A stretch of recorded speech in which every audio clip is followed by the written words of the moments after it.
m'entendez bien? Pas trop fort?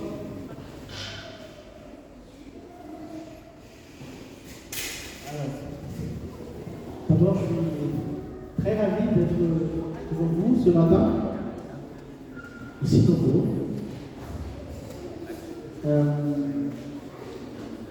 Comme vous le savez très bien, on est déjà le dernier sabbat de ce mois de janvier pour l'année 2024. C'est pas exclu pour vous. Pourquoi je dis ça? Parce que moi, j'aime bien faire le bilan des choses lorsqu'on commence une nouvelle année par rapport à l'année précédente. Et donc, voilà, cette année, je me suis dit, qu'est-ce que j'ai fait de bien pendant l'année 2023? Qu'est-ce que j'ai manqué par rapport à mes prières? Quelles sont les prières qui ont été exaucées? Quelles sont les prières qui sont encore en attente? Et en faisant cela, je me suis dit, il y en a au moins deux prières sur lesquelles je n'ai pas encore eu de réponse. Et du coup, j'ai voulu me pencher sur ces cas-là. Pourquoi? Est-ce que c'est un problème qui vient de la demande? Est-ce que je suis fatigué de demander ça au Seigneur, ou est-ce que c'est une demande que je ne devrais même pas faire à Dieu? Et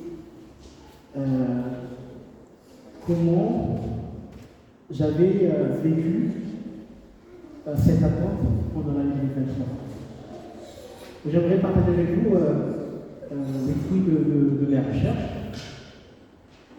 Et voilà, je vais vous amener quelques éléments de réponse par rapport à nos attentes et nos prières. Et je ne sais pas si vous avez remarqué, mais l'école de sabbat a vraiment résumé les choses que je vais vous en parler. Donc ça, c'est une bonne chose parce que ça fait que j'ai encore plus de temps à parler d'autres choses. Donc Sandrine a bien fait la première partie de notre prédication. Elle a parlé de Dieu qui sauve, de Dieu qui entend, de Dieu qui écoute nos prières, de Dieu qui sauve, de Dieu qui délivre. Et donc, c'est une bonne transition pour la prédication.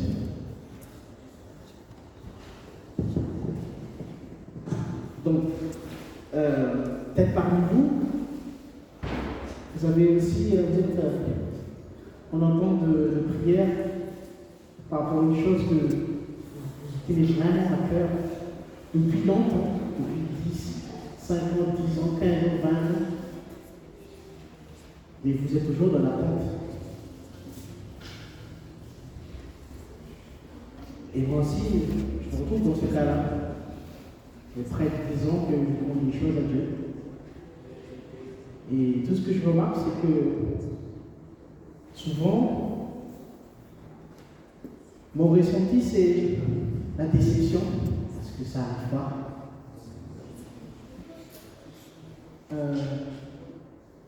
Je me sens moins important par rapport aux autres, parce qu'en voyant les autres, où la prière se réalise, je suis content pour eux, évidemment. Mais je me suis dit, qu'est-ce qu'ils ont de plus que moi pour que Dieu n'écoute pas ma prière, ne n'exauce pas ma prière? Est-ce que je suis moins important que ces gens-là par rapport à Dieu? Je me pose des questions. Notre ressenti, c'est que voilà, il y a une incompréhension totale. Pourquoi ça n'arrive pas? Pourquoi ça ne vient pas? Des fois, je considère ça comme une sorte d'injustice. Voilà, c'est pas juste. Ça fait des années que j'attends et j'ai toujours pas de réponse. C'est injuste.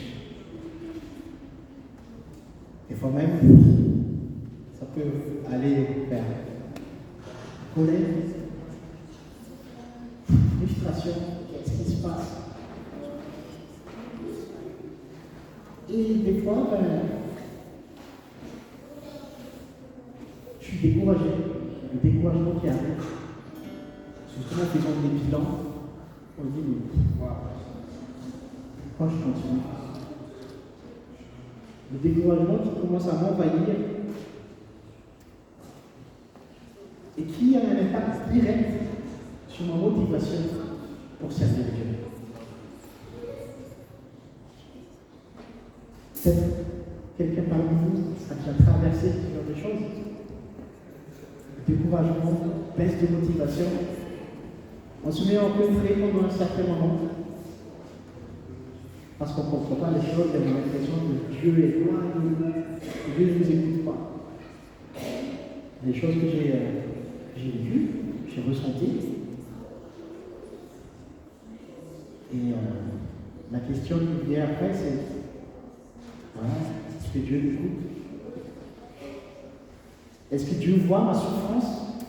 Parce que ce matin, quand on a parlé de souffrance, on a parlé surtout des hommes d'Israël qui ont souffert en Égypte, et Dieu a dit, je vais les délivrer. Et on se dit, mais ok, Dieu il va délivrer uniquement dans un cas exceptionnel, ou quand il va sauver un peuple. Mais pour ma part, il suffit juste une simple demande, une simple prière. Je ne sais pas, moi, ça peut être voilà, des prières qu'on entend souvent dans les séries de prière, c'est voilà, on aimerait, qui aimerait avoir des enfants, quelqu'un qui cherche sa moitié, qui seul, quelqu'un qui souffre de la maladie depuis longtemps, quelqu'un qui tombe sur des travail. Est-ce que ça rentre dans le cadre de Dieu qui va sauver?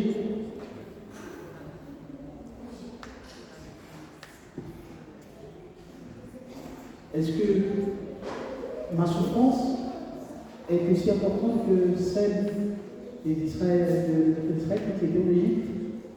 Est-ce que c'est pour ça que Dieu ne m'écoute pas? Je suis sur mon passé parce que je ne meurs pas, je suis vivant. On se pose des questions. Est-ce que Dieu m'a abandonné? Est-ce que Dieu m'aime vraiment?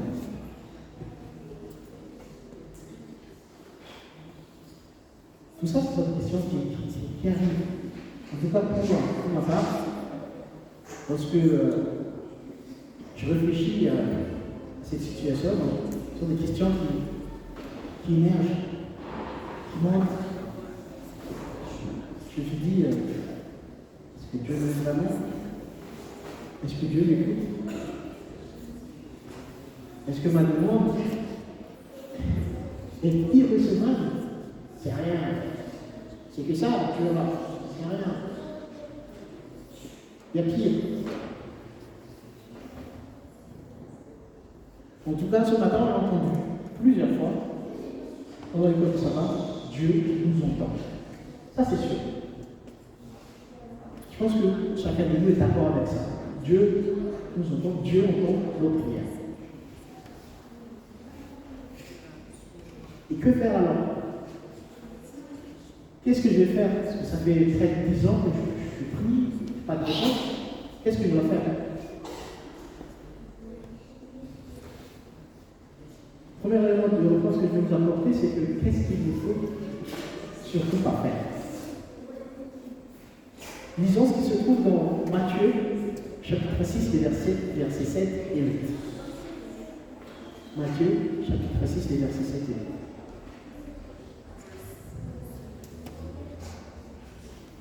Et moi, j'ai l'habitude, lorsque je cherche des réponses à mes questions, je prends toujours Jésus comme référence. Pour ça, je suis sûr de la réponse que la Bible va nous donner. Jésus dit, en priant, ne multipliez pas de vaines paroles, comme les païens, qui s'imaginent qu'à force de paroles, ils sont exaucés. C'est 8.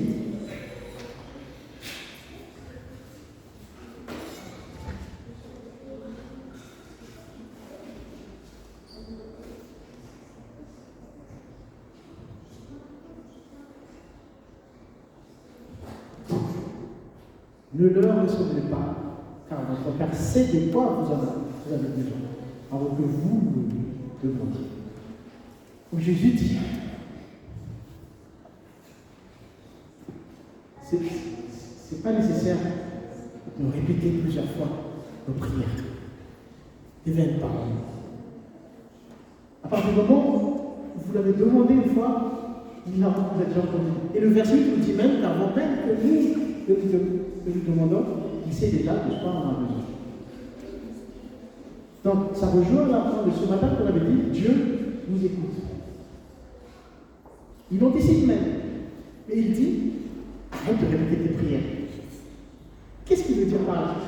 C'est pas en reformulant la prière parce qu'on n'a pas été assez habile avec les mots que Dieu va répondre à notre prière.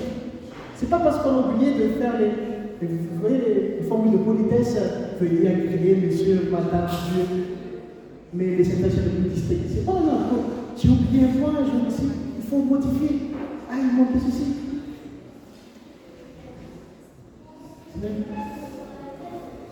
Une fois que vous les demandez, Dieu l'a déjà entendu. Et ce n'est pas la peine de répéter. Ce n'est pas les paroles que nous répétons dans les prières qui va faire en sorte que la prière va être accordée. Et sachez que Dieu l'a déjà entendu. Donc, ok, Jésus le dit, pas la peine de continuer à prier. Qu'est-ce que ça veut dire? Est-ce que je dois abandonner ma demande? Est-ce que je dois annuler ma demande? Est-ce que je dois faire un point là-dessus? Non. Non. Le fait d'arrêter de répéter les prières montre à quel point, ce qu'on a vu aussi ce matin, on a confiance en Dieu. N'oubliez pas que Dieu a entendu votre prière. C'est même pas là. Dieu, c'est pas une poisson rouge, il ne dit pas des choses facilement. Pas parce que vous avez fait la prière hier, et aujourd'hui vous allez renouveler parce que déjà il a oublié, ou peut-être parce qu'il pense que j'ai annulé ma demande. Non.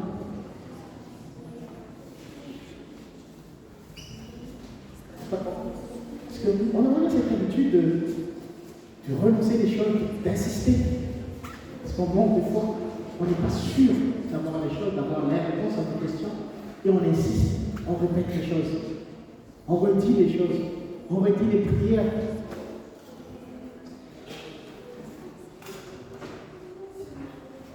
Donc Jésus a dit, première chose, d'arrêter de multiplier les paroles qui sont vaines. Ça sous-entend à une foi en Dieu.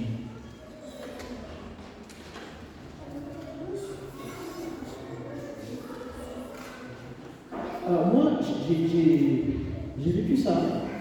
Vous savez, ça fait déjà près de 10 ans que j'ai demandé quelque chose à Dieu.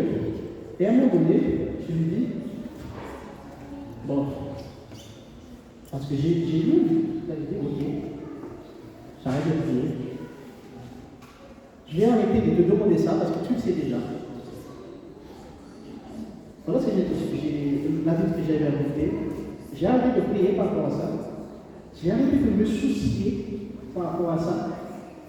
Parce que c'est ça, le fait d'avoir confiance en Dieu, et dire ok, ben, je te laisse en fait diriger les choses. Je me soucie plus de cela. Et surtout, troisième point que j'ai adopté, c'est que je savais que j'avais une baisse de motivation. Et ce que j'ai fait, c'est que j'ai essayé de me remotiver. Même si je n'ai pas la réponse à mes prières, je me suis dit, parce que j'aime Dieu, je vais continuer à le servir. Ce n'est pas parce que je ne vais pas faire ma prière que je vais arrêter de tout faire.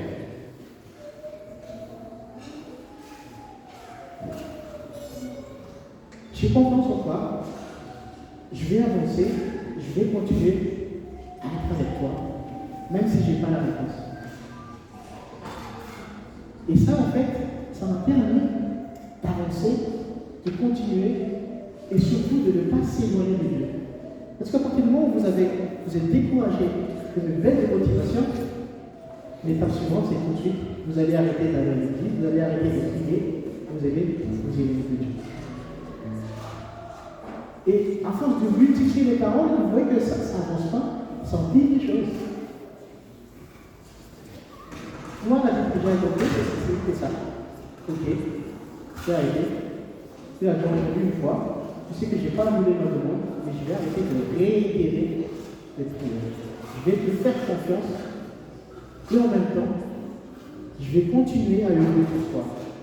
Parce que tu m'aimes et que je t'aime.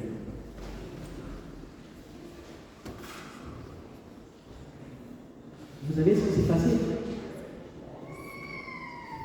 Juste après, c'est la première étape. J'ai arrêté, c'est plutôt la chose qui est venue vers moi.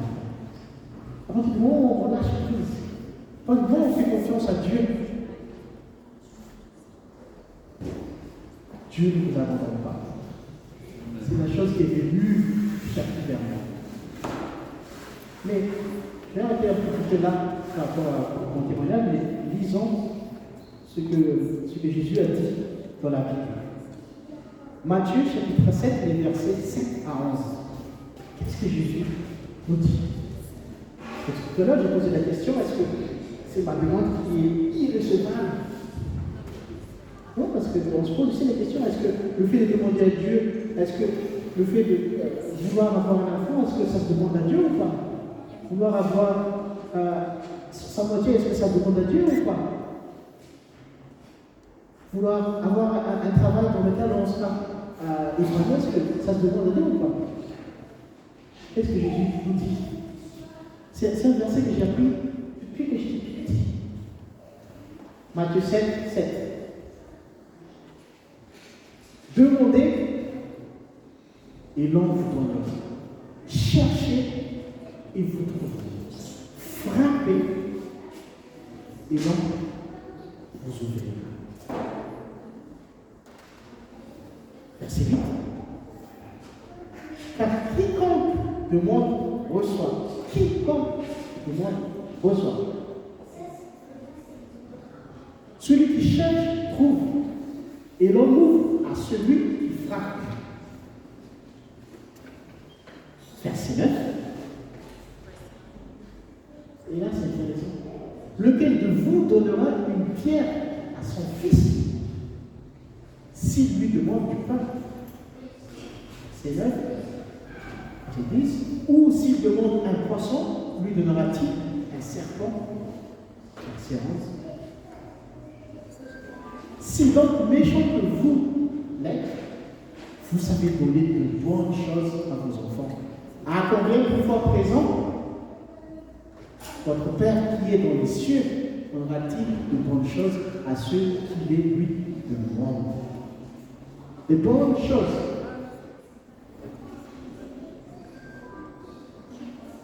Dieu a dit depuis le début, multipliez-vous.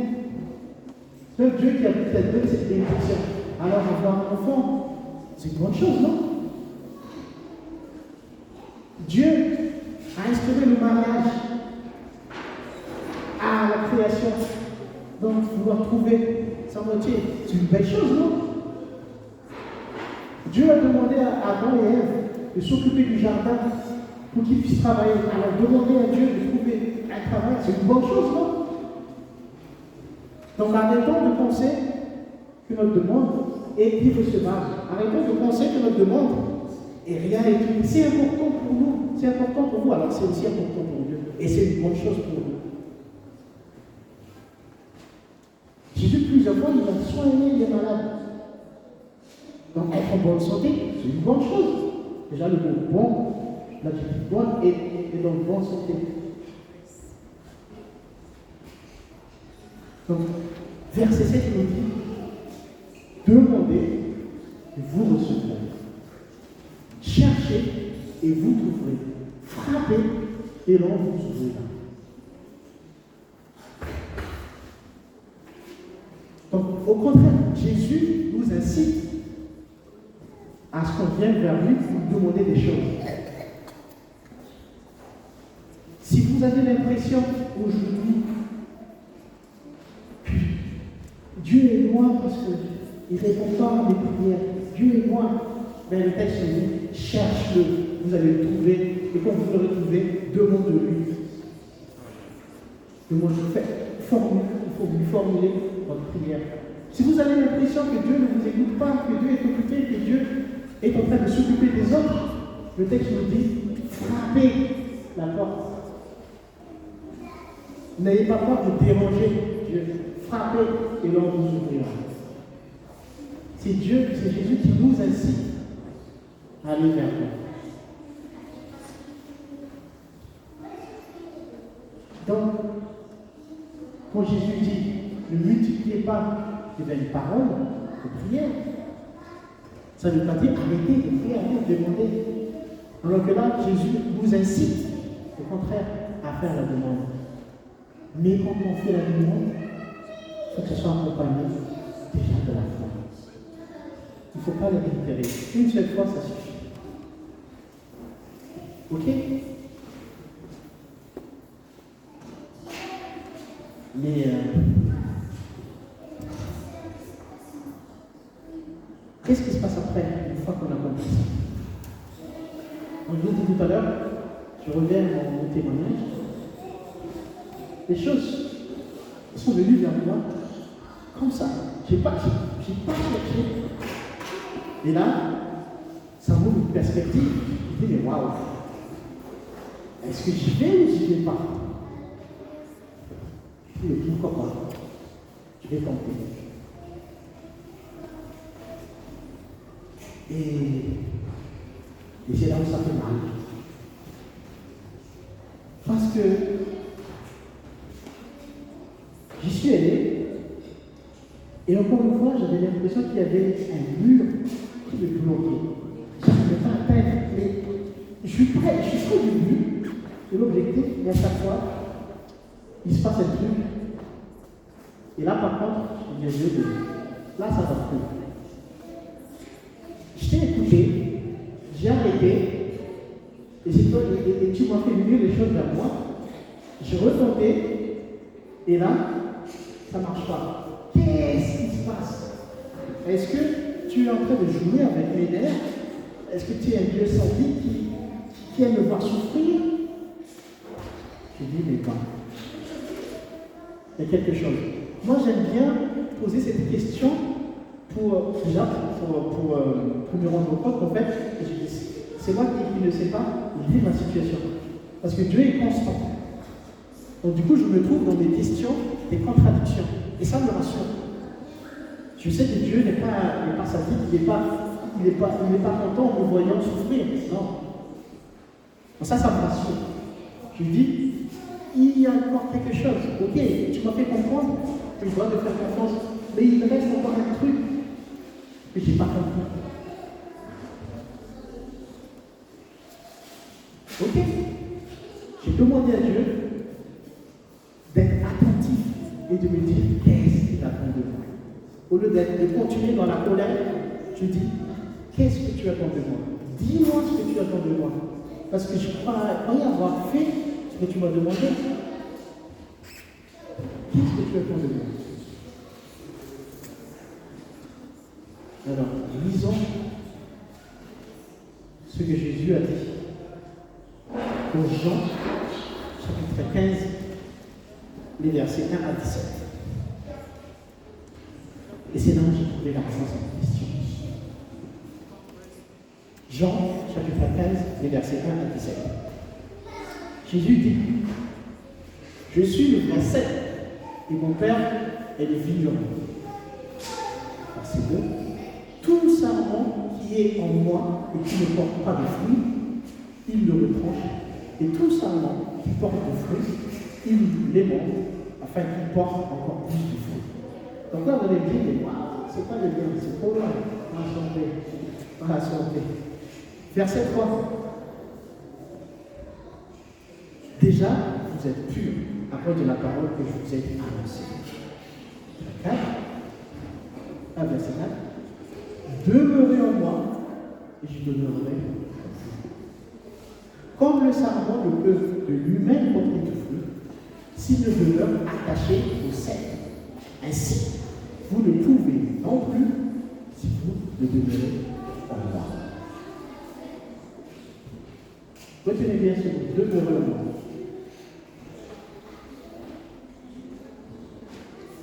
Verset 5. Je suis le cep, vous êtes le sarment.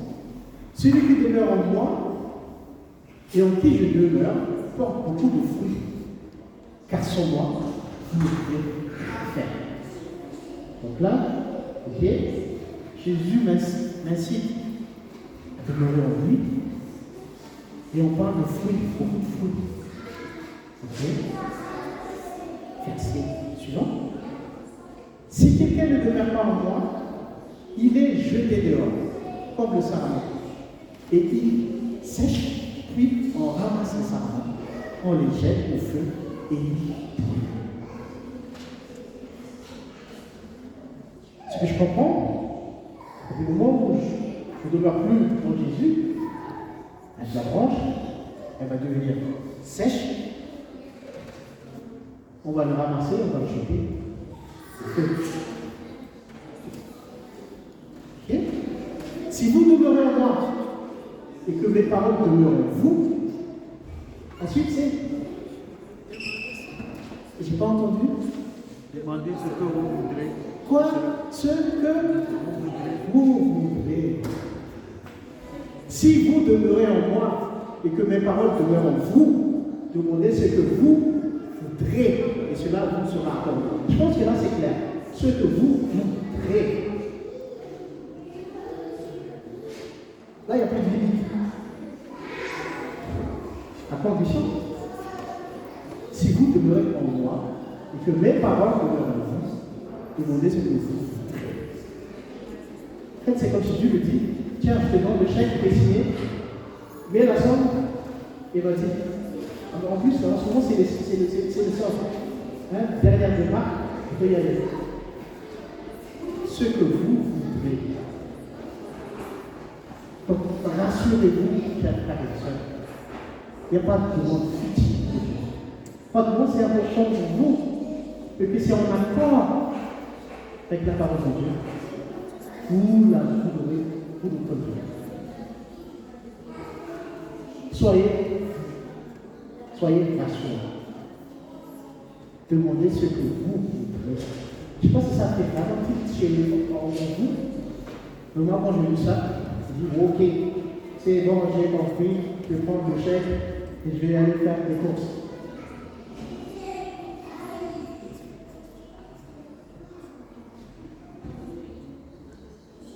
Donc, on a vu ce matin que Dieu, enseignant, il nous entend, il nous écoute.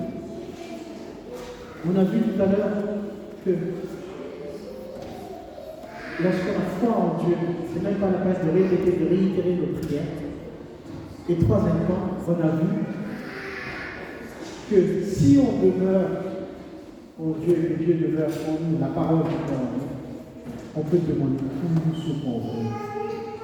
Et cela vous sera accordé.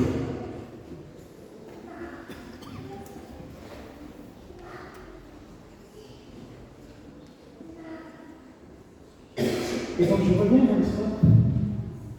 Qu'est-ce qui bloque alors chez moi? Dieu dit, si vous demeurez en moi et que mes paroles demeurent en vous, c'est là peut-être le problème. Parce qu'on a entendu aussi ce matin, c'est peut-être une question de temps. Mais bon, on dit 10 ans, je ne vais pas avoir 20 ans quand même. Quand tu dis, c'est peut-être pas le temps qui est le problème. C'est là. Qu'est-ce que Jésus encore par demeurer en moi et mes paroles demeurent en moi?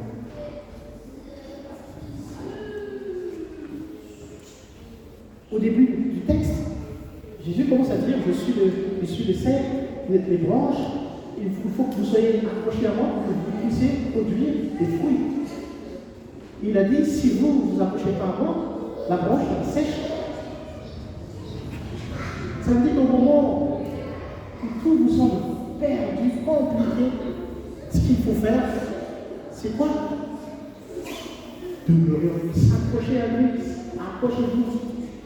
Vous savez, c'est le seul moyen de vous faire sortir de là. Et ce qu'il ne faut surtout pas faire, c'est s'éloigner de lui. Parce que j'ai dit au début, le piège, découragement, entraîne une baisse de motivation et qui automatiquement va entraîner l'éloignement par rapport à Dieu. Au contraire, Jésus, accroche-toi à moi. Accroche-toi à moi. Après, demande-moi ce que tu veux et ce sera exaucé. Chers frères et sœurs, si aujourd'hui vous êtes en souffrance depuis longtemps, vous êtes frustré parce qu'il n'y a pas de réponse, vous dites, oui, mais je crois en Dieu, j'étais patient. Mais c'est pas grave, accrochez-vous encore. Parce que c'est le seul moyen qui va vous amener à la victoire. Dieu a entendu votre souffrance. On va rester s'approcher à Dieu, mais le texte continue. Il explique qu'est-ce qu'il appelle par demeurer en moi. Parce que là, je vous le dis de manière vraiment littérale, demeurer en Jésus-Christ, mais il explique quand même Jésus dans les textes suivants. Verset 8. Si vous portez beaucoup de fruits, c'est ainsi que mon Père sera glorifié et que vous serez mes disciples. En plus, il vous dit que vous êtes un témoin. Si vous portez beaucoup de fruits, mon Père sera glorifié. Et que vous serez mes disciples. Là, tout est compris. Vous aurez, Dieu va exaucer ce que vous lui aurez demandé. Et en même temps, Dieu sera glorifié et vous serez son témoin. Là, on gagne tous sur les tableaux, chers frères et sœurs. C'est un témoignage. Vous serez mes disciples. Le Père sera glorifié. Dieu vous demande de rester en lui, de lui demander des choses afin que lui puisse être glorifié à travers vous, par votre témoignage. Donc, prier Dieu, c'est aussi un témoignage. Parce que le fruit de votre prière sera un témoignage pour vous. Vous allez en parler, vous allez en témoigner.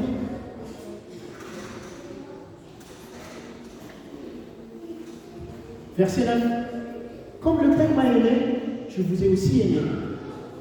Demeurez dans mon amour. Voilà déjà la transition que Jésus a dit. Tout à l'heure, il parlait de demeurer, et là, tout de suite, il parle d'amour. Après, il reprend le verbe demeurer. Comme le Père m'a aimé, je vous ai aussi aimé. Demeurez dans mon amour. Verset 10. Si vous gardez mes commandements, vous demeurez dans mon amour. De même que j'ai gardé les commandements de mon Père et que je demeure dans son amour.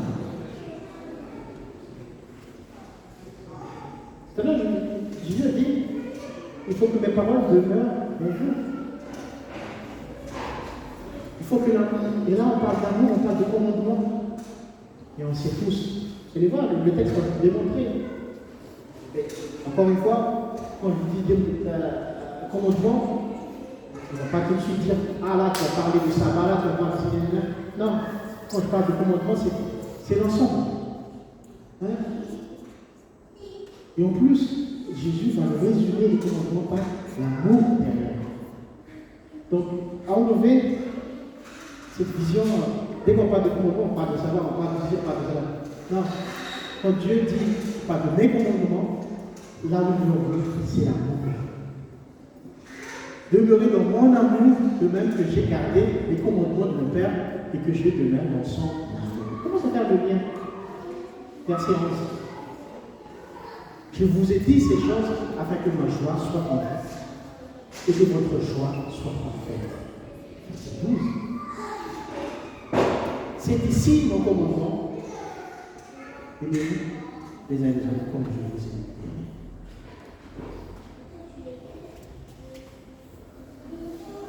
Mes chers frères et sœurs,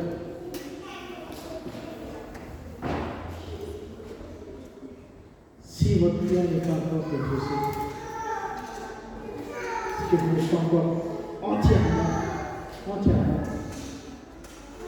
demeuré en Dieu, en Christ. C'est que Dieu, il attend quelque chose en nous. Dieu aimerait changer quelque chose en nous qui n'est pas encore conforme à son amour, qui n'est pas encore conforme à ses commandements. Je vais parler maintenant d'amour au lieu de commandement parce que pour ne pas faire la confusion. Dieu aimerait changer quelque chose en toi qui n'est pas conforme à son amour.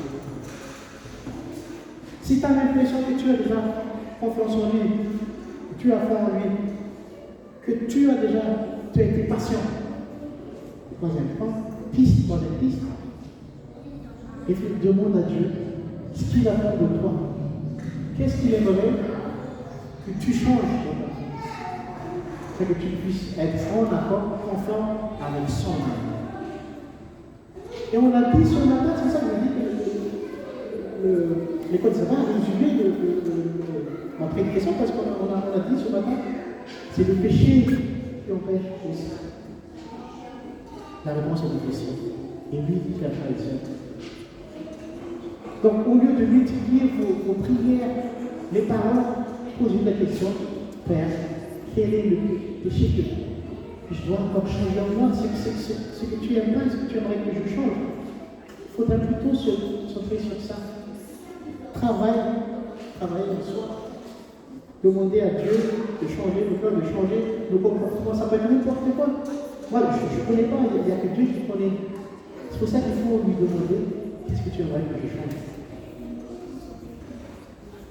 Pour que Dieu puisse retrouver son amour en toi et toi aussi, pour que tu puisses vraiment éprouver ton amour pour Dieu. C'est ça ce que Dieu veut de toi.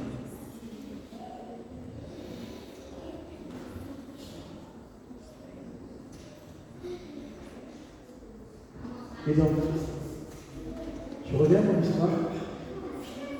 Je dis, ok, je demande à Dieu, qu'est-ce que tu aimerais changer en moi?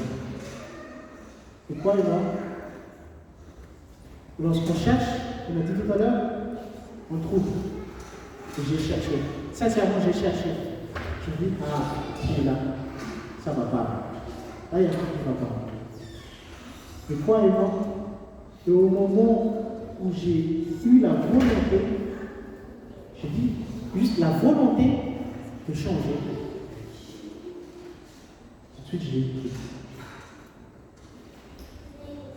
C'est près de 10 ans qu'il l'attendait.